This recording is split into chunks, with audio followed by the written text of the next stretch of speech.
कथा सांगती ह्या मातीशी नाती चित्रकथी चित्रकथी चित्रकथी चित्रकथी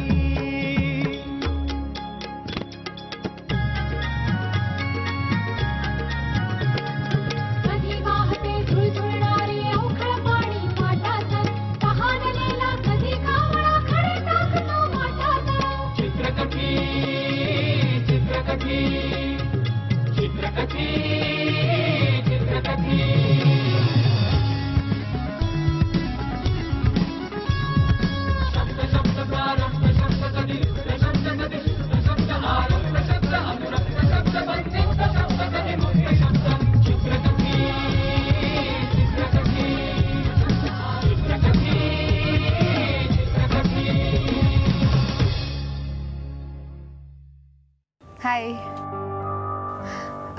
अप्पा, पण सावित्री म्हणजे नक्की कोण?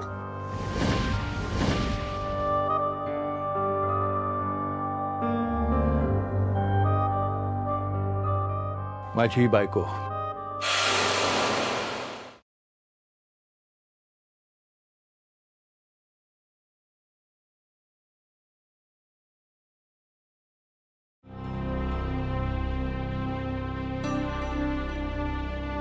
तू इथून कुठेही जाणार नाहीस. अप्पा, मग मी पण तुम्हाला निक्षून सांगते की मी सज्ञान आहे आणि तुम्हीच काय किंवा अजून कोणी काय मला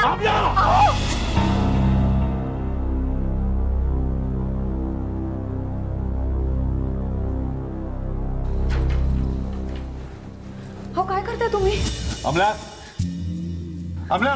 हो मी काय म्हणाले होते तुम्हाला मगाशी की अमलावरती तुमचे संस्कार आहेत आणि ती कुठेही गेली तरी तरी ती स्वतःची काळजी अगदी नीट घेऊ शकते. सावी, माझा ऐक, तू मध्ये पडणार नाहीयेस. ती अत्यंत बेपरवा झालेली आहे आणि तिला आता वठणीवर आणायलाच हवं. अमला.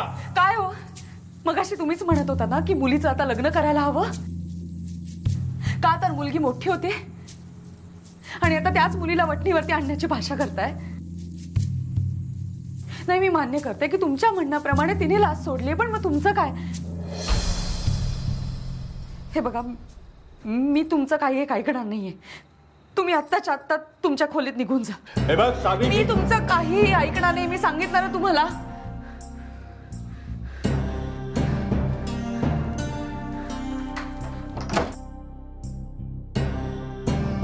अमला, अमला, मला माहितीये तू ऐकतेस. हे बघ, तुला आत्ता बोलायचं नसेल तर नको बोलूस, पण एक गोष्ट लक्षात ठेव. आज जे काही चुकीचं घडलं ते मी थांबवलं, पण याचा अर्थ तुझ्या वडिलांच्या विरोधात जाऊन तुझ्या जाण्याला माझा पाठिंबा आहे असं नाही.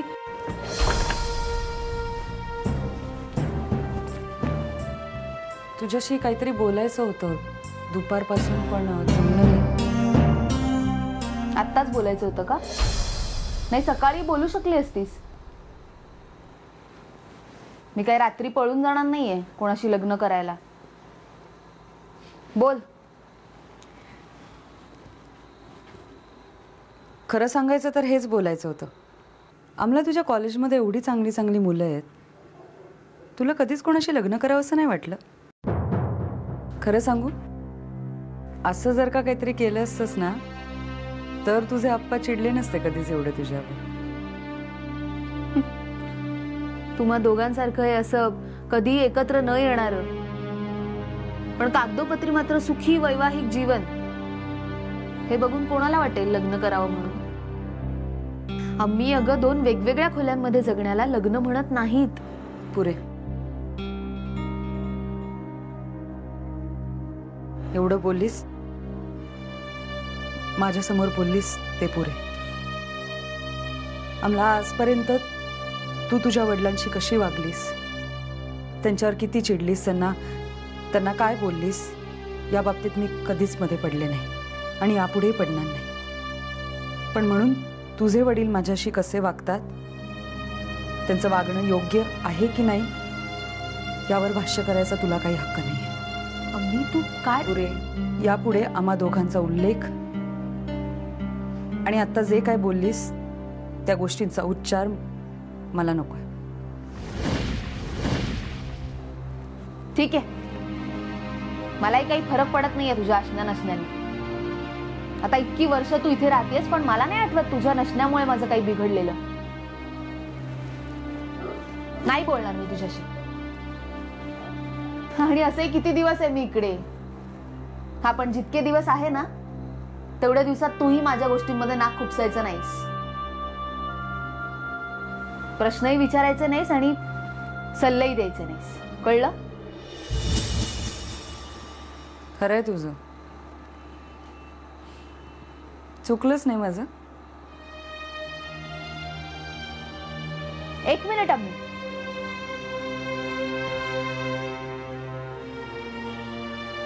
नाही, काय नाही, जाऊ दे. उद्या सकाळी अप्पांनाच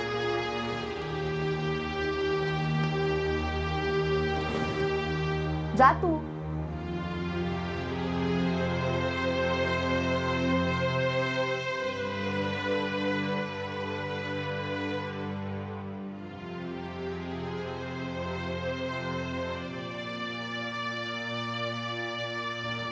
अप्पा, आज जे घडलंय त्याबद्दल मला काहीच बोलायचं नाहीये. तुमच्या मते मी खूप हट्टी, बेफिकीर, अविचारी मुलगी आहे. पण मग तुम्ही तुमचं वागणं कोणत्या चौकटीत बसवाल? असो, मला या वादात पडायचं नाहीये.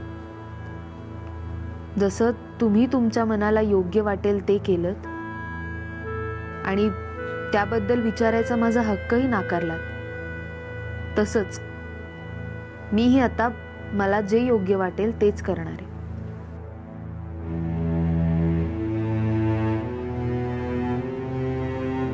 आणि तुम्हीही मला काहीच प्रश्न विचारू नका. नवीन शहरात मी स्वतःची नीट काळजी घेईन, कारण तेवढी मोठी मी नक्कीच झालेली आहे. सोलापूरला परत कधी येईन असं वाटत नाही, पण जर तुम्ही कधी मुंबईला आलातच तर जरूर भेटू आपण. तुमची अमला. अमू.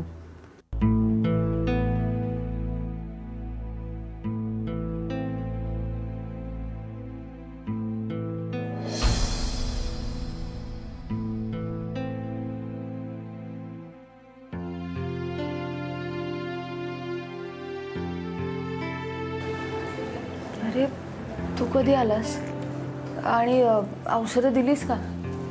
औषधं मगाशीच दिली. 20-1 मिनिटं झालं मी येऊन.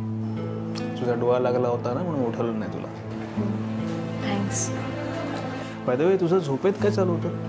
नाही, कधीतरी तुझा चेहरा एकदम इतका अस्वस्थ वाटायचा ना की मला वाटायला डॉक्टरांना बोलावं लागेल. तर मध्येच तू अचानक हसायला लागायचीस.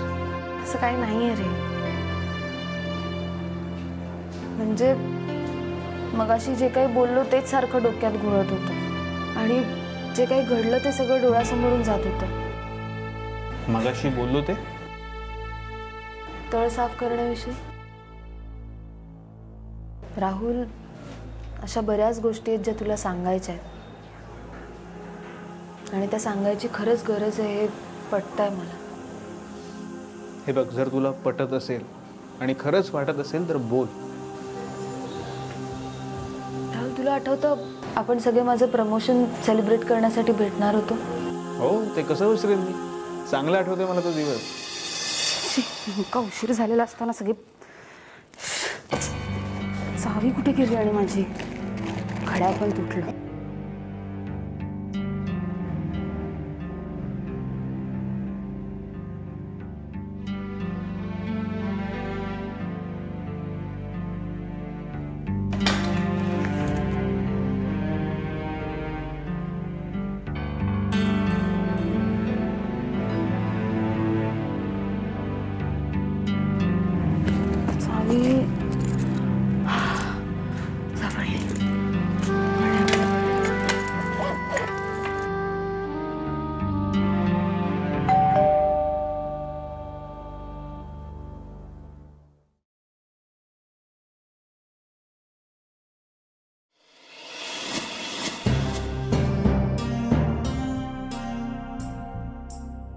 तू इथे तुझ्या इथे राहायला आली.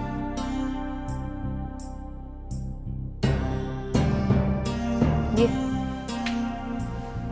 ते.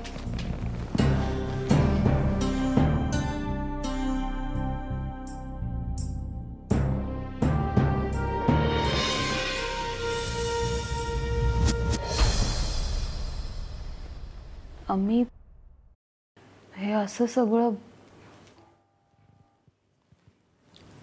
आप्पा गेले मागच्या महिन्यात. आज 18 दिवस झाले.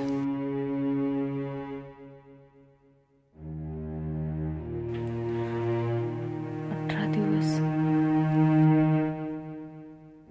तू इथे आलीस म्हणजे पत्ता दिला होता ना आप्पांनी तुला? नंबरही दिला असेल.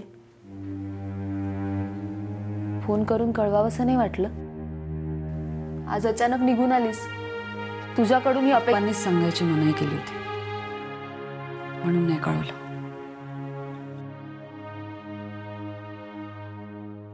तू राह इथे, पण तू सांगायला हवं होतंस. अजून काय काय म्हणाले आप्पा?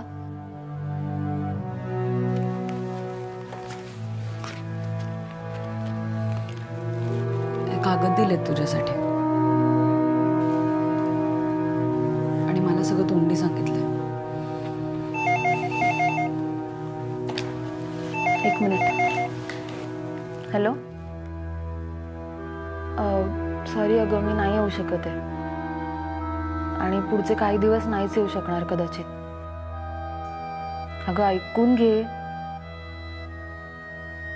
माझे आप्पा गेले अगं. नाही, आई आली आहे माझी गावाहून. प्लीज समजून घेशील ना? आणि आणि प्लीज सगळ्यांना सांग. हां सॉरी. हां थँक्यू. तुला जायचं असेल तर तू जा. मी थांबीन इथेच. नाही म्हणजे कोणी आलं तर दार नाही उघडणार मी. फक्त ते कागद एकदा वाचून घे.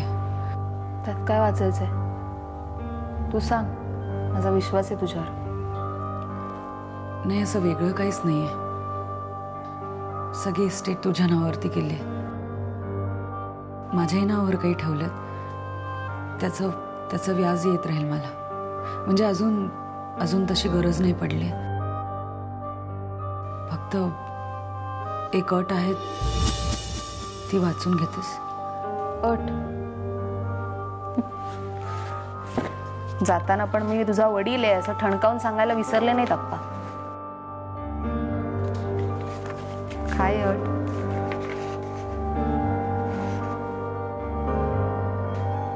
हे सर्व करताना माझी वारस अमला आईने माझ्या दुसऱ्या पत्नीचा म्हणजे सावित्रीचा सांभाळ करावा ही एकच अट आहे.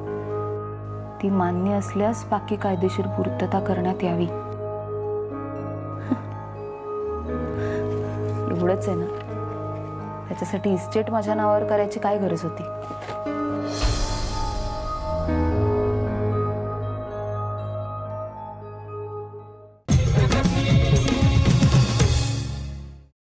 हो, कोणीतरी सांगितलं होतं. कोणी सांगितलं होतं ते आठवत नाही आहे, पण निरोप आला होता. इनफॅक्ट त्यासाठीच तर मी तुझ्या घरी आलो होतो पहिल्यांदाच. आप्पा गेले म्हणून घरी येणारा तू एकटाच होतास. बाकी सगळ्यांनी फोन आणि मेसेजेसच केले फक्त. राहुल, तुला आठवतंय तू माझ्या घरी आला होतास तेव्हा आम्हीशी ओळख करून दिली होती मी तुझी. तेव्हा ती काय म्हणाली होती आठवतंय ना तुला? नेमकं असं काही आठवत नाहीये, पण हां, त्या कुठलं तरी गाणं गुणगुणत होत्या. ये रे पावसा तुला देतो पैसा, पैसा झाला खोटा पाऊस आला. करेक्ट, हेच गाणं होतं. अम्मी ये ना. अम्मी. हा राहुल. अम्मी, आम्ही तिला अम्मी म्हणतो. आई आहे माझी. सावत्र आहे बर का? हो तर सोलापूरमध्ये इतका छळ केला माझा की मला इथे मुंबईला निघून यावं लागलं.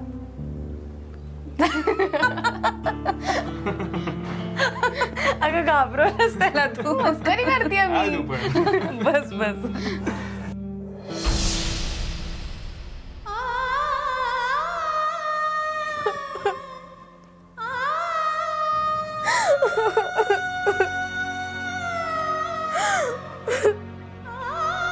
शांत हो आम्हाला. हे बघ, आपल्याला कल्पना होतीच, तेव्हा स्वतःला जरा. नाही राहुल, नाही माहित काय माझं देणं आहे, मलाच द्यायचंय. देणं? मला काय बोलतेस तू? हे बघ, तुला काय वाटतंय ते मी समजू शकतो. नाही समजत आहे तुला राहुल.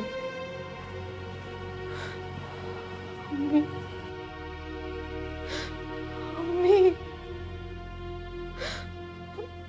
का वागलीस ग तू असं? सांग ना ग मी का वागलीस? मी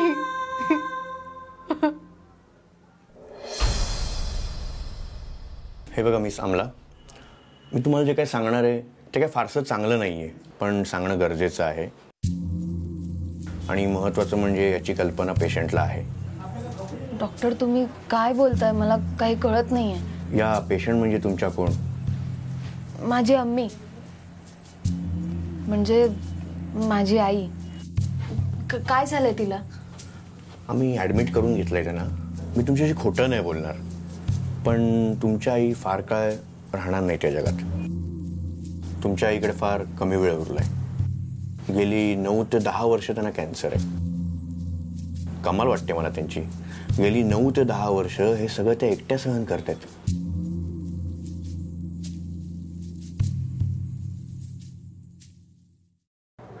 आलीस? बरं झालं. मला तुझा राग आलाय अम्मी. तू का नाही सांगितलंस मला? कधीच नाही वाटलं सांगावंसं? तुझ्या आप्पांनी नाही सांगितलं होतं आणि नंतर मला सांगावं असं वाटलं नाही. आणि जेव्हा सांगावं असं वाटलं तेव्हा तू इथे नव्हतीस. म्हणजे अप्पांना सगळं ठाऊक होतं? किती वर्षापासून? आमच्या लग्नाच्या आधी 4 वर्ष. आणि तरी वेळच तशी आली होती, म्हणून हे सगळं करावं लागलं. आम्हाला आपण मांडलेली गणितं आणि त्यांनी मांडलेली गणितं ह्याच्यात खूप फरक असतो, हे खरं आहे. आम्ही नीट नीट उलगडून सांग ना. तुझे आप्पा आणि माझे वडील लहानपणापासूनचे मित्र होते. माझी आई पण तुझ्या आईप्रमाणेच गेली माझ्या लहानपणी. माझ्या आजारपणाचं कळून 1 वर्ष झालं होतं, तेव्हा अचानक देव न जाणे काय झालं आणि माझे वडील 2 दिवसाच्या तापातच गेले. मला सांभाळणारं कोणी नव्हतं. आणि तुमच्या घरी असंच जर का नेलं असतं मला तर लोकांना काय वाटेल हा पेच माझ्या मामाला पडला होता. तेव्हा आप्पा म्हणाले की कोणाची हरकत नसेल तर मी हिच्याशी लग्न करतो, म्हणजे इतर लोकांची तोंडही बंद होतील आणि माझ्या मुलीलाही एक चांगली मैत्रीण मिळेल आणि हिचं जे काय उर्वरित आयुष्य आहे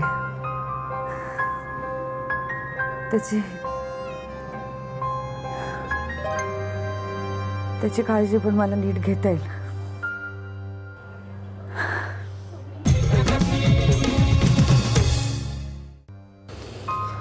आम्ही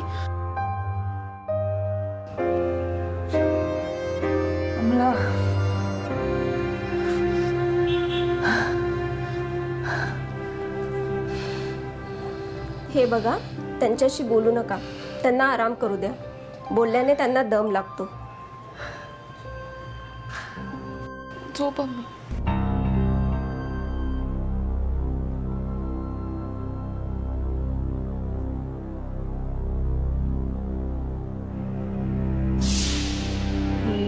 ये रे पावसा तुला देतो पैसा, पैसा झाला खोटा, पाऊस आला मोठा. ये ग सरी माझे मडके भरी. सर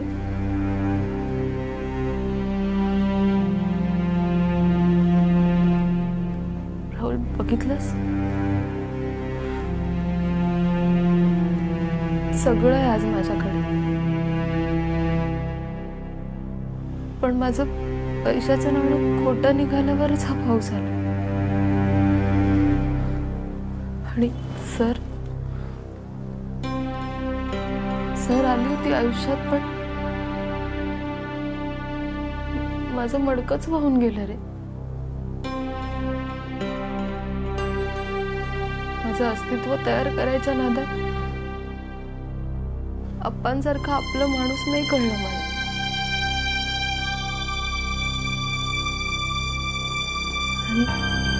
आम्ही सख्खी नसूनही तिचा आपलेपणा नाही स्वीकारता आला.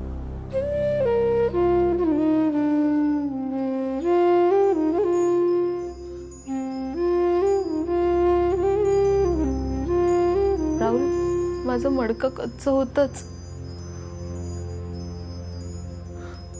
पण आता ते पक्क करणारे सुद्धा वाहून गेले.